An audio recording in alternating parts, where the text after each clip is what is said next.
तरह के होते हैं। पहली बात तो ईच, ईदर एंड नीदर। और अब क्या है ये, इनका यूज़ किसी पर्सन या थिंग को एक टाइम पर एक को ही रेफर करने के लिए यूज़ करते हैं। मतलब अगर एक ग्रुप है लड़कों का तो सबको एक एक करके रेफर करने के लिए हम इस प्रोनाउन का यूज़ करेंगे। चलो इसको समझते हैं। Each boy studies in 10th class. तो मान लो 4 बच्चों का ग्रुप है, 4 लड़कों का ग्रुप है, तो हमने बोला कि each boy studies in 10th class, कि हर एक जो लड़का है, हर एक, ईच का मतलब हर लड़का है, वो 10 क्लास में पढ़ता है। अगला एग्जांपल है neither of the boys has failed in this exam, कि इनमें से कोई भी लड़का इस एग्जाम में फेल नहीं हुआ है। अगला है example either of the boys has stolen it, कि इनमें से किसी एक ने तो इस चीज़ को ज़रूर चुराया है। यहाँ पर जो ईच है इसका मतलब होता है हर एक। अगर 4 लड़कों का ग्रुप है तो चारों में से हर एक।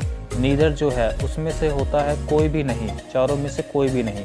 और जो ईदर है इसका मतलब होता है कि चारों में से एक जरूर है। अगली टाइप है प्रोनाउंस की रेसिप्रोकल प्रोनाउन। ये 2 तरह के होते हैं, ईच अदर और वन अनदर। इसे समझने के लिए सुनो कि जैसे राज लाइक्स प्रिया, अब यहाँ दोनों तरफ से लाइकिंग हो रही है, मतलब इन दोनों की लाइकिंग एक दूसरे की डायरेक्टली प्रोपोर्शनल है। इसलिए जब 2 या उससे ज़्यादा में से सभी लोग एक ही सेम एक्शन कर रहे हो तो उसे दर्शाने के लिए रेसिप्रोकल प्रोनाउन होते हैं। इसे आसान भाषा में बोलूं तो मतलब ये है कि दोनों तरफ से एक ही सेम एक्शन होना ज़रूरी है, तभी वो रेसिप्रोकल प्रोनाउन बनेगा। अब एग्जाम्पल की तरफ से देखें तो Raj and Priya likes each other. जो राज और प्रिया है दोनों एक दूसरे को पसंद करते हैं। ईच अदर, दोनों तरफ से ये एक्शन हो रहा है, समझ रहे हो ना आप। अगला द गैंगस्टर्स वो फाइटिंग वन अनदर। जो गैंगस्टर्स हैं वो एक दूसरे के साथ लड़ रहे थे। तो एक गैंगस्टर नहीं है, एक से ज्यादा है, और वो भी उससे लड़ रहा है और वो भी उससे लड़ रहा है। इसका मतलब ये है कि दोनों तरफ से सेम एक्शन हो रहा है। तो वन अनदर जो है वो एक रेसिप्रोकल प्रोनाउन है। एक और एग्जांपल ले लेते हैं इसका।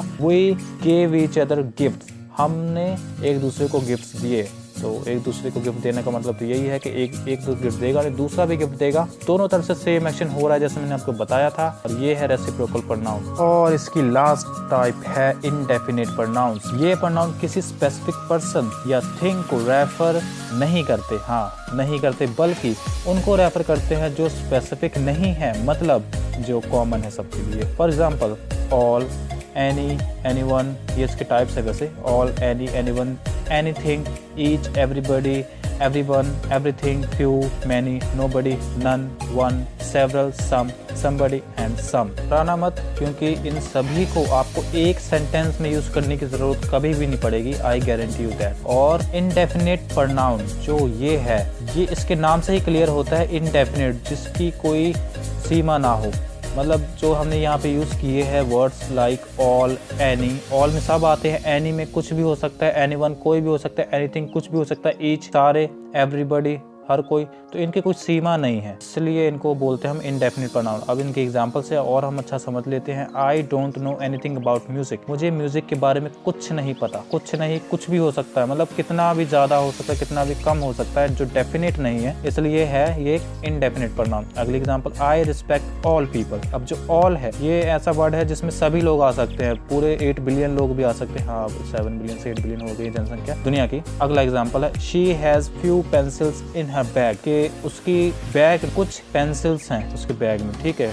कुछ कितने भी हो सकती है, 5 भी हो सकती है, 6 भी हो सकती है, समझे। एंड यहाँ पे ये खत्म होता है पूरा प्रोनाउन। इसकी हमने टाइप्स भी कर ली हैं, यानी कि फुल फ्लैज खत्म कर दिया है इसको।